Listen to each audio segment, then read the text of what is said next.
Всем привет, друзья! Сегодня пеку домашние пряники. На моем канале уже есть несколько моих личных авторских рецептов. И вот еще один из них. Этому рецепту уже много-много лет. Рецепт проверенный. Пряники получаются мягкие, долго не черствеют и с ярко выраженным таким молочным вкусом. Давайте готовить. В глубокую чашу отправляю 200 грамм просеянной муки.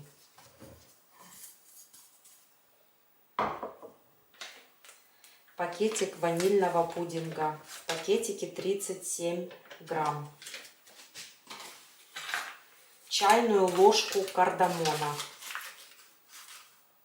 Вот с горочкой. Чайная ложка с горкой соли. 2 пакетика ванильного сахара. 300 грамм мелкокристаллического сахара, 250 грамм сухого молока для кофе. По-немецки называется Kaffeeweißer. Если нету сухого молока для кофе, тогда можете добавить детское питание. Сухое детское питание. Все перемешиваю. Продукты должны хорошо соединиться.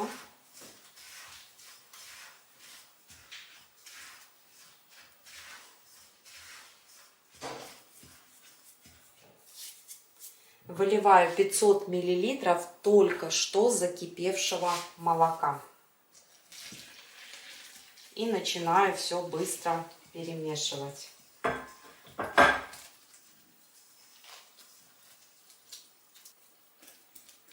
Масса горячая. Добавляю сюда сливочное масло.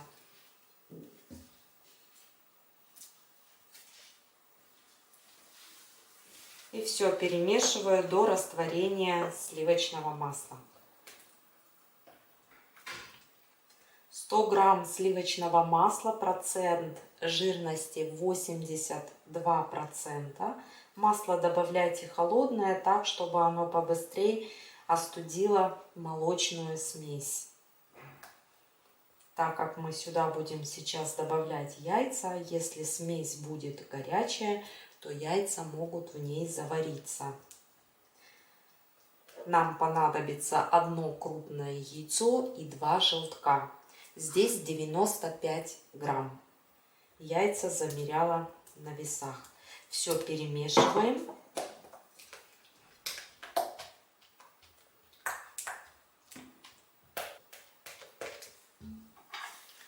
Добавляю 1 чайную ложку Hirschhornsalz.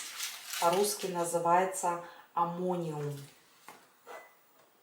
Растворяю в столовой ложке воды. И как только кристаллы аммония растворятся, выливаю их в жидкую смесь. Все снова хорошо перемешиваю.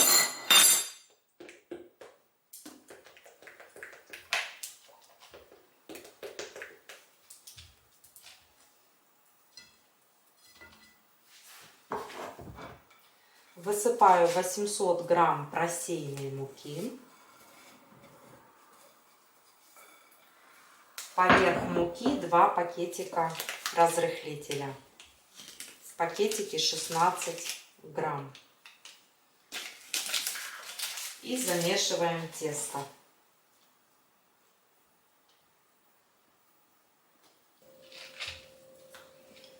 Вот, друзья, посмотрите, такое густое тесто у нас получилось. Оно еще не доработанное. Сюда нужно будет добавить постепенно 200 грамм муки. Если вы начинающий кондитер, кулинар, рекомендую добавлять муку постепенно. У всех мука разная, разная клейковина. Кому-то понадобится больше муки, кому-то меньше.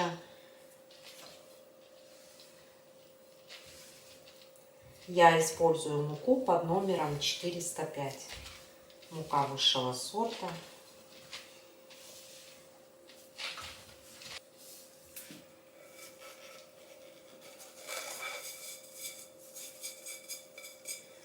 В общей сложности у меня ушло 1 килограмм 200 грамм муки.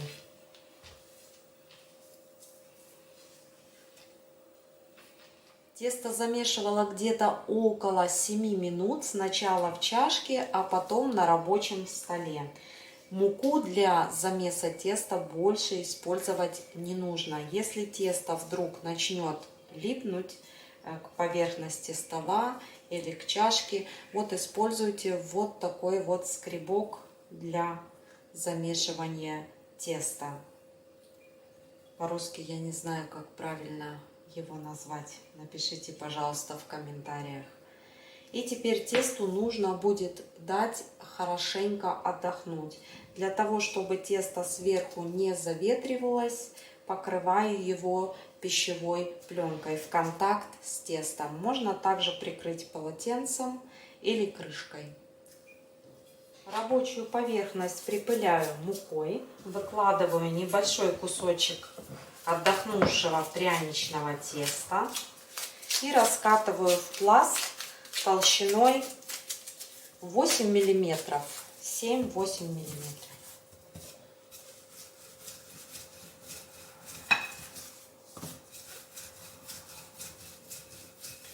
Тесто, как видите, не липнет, легко работать с ним.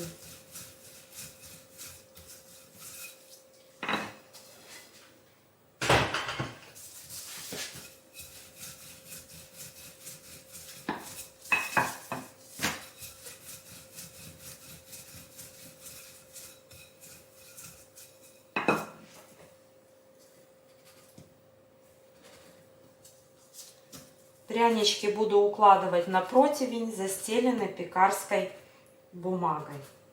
Выпекаю при температуре 175 градусов в заранее разогретой духовке.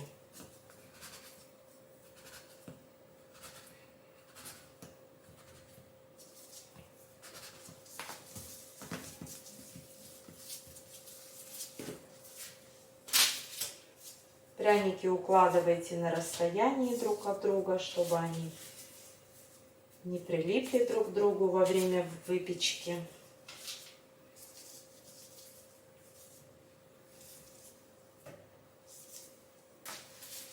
Остатки теста собираю, снова раскатываю и вырезаю заготовки.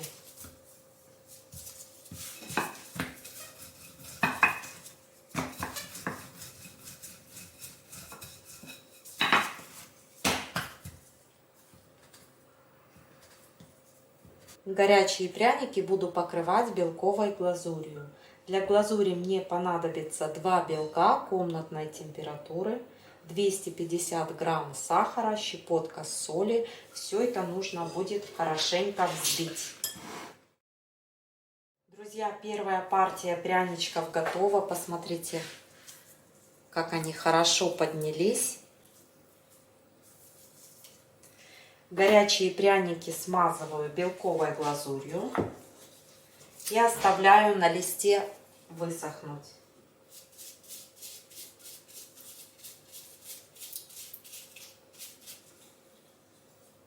Глазурь для пряников можно приготовить разными способами. Можно приготовить на основе сахарной пудры и лимонного сока.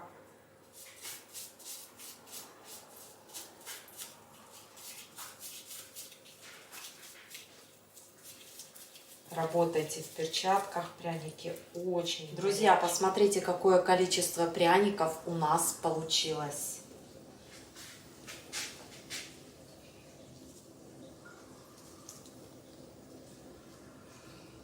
И как красиво смотрится пряничек в разломе. Очень мягкий внутри. Такая вот сверху корочка. Пряники отлично пропеклись, такие пористые. Чем дольше пряничек будет лежать, тем будет вкуснее. Непременно попробуйте испечь. Это очень вкусно. На сегодня все. Всем пока и до следующих встреч в новом видео.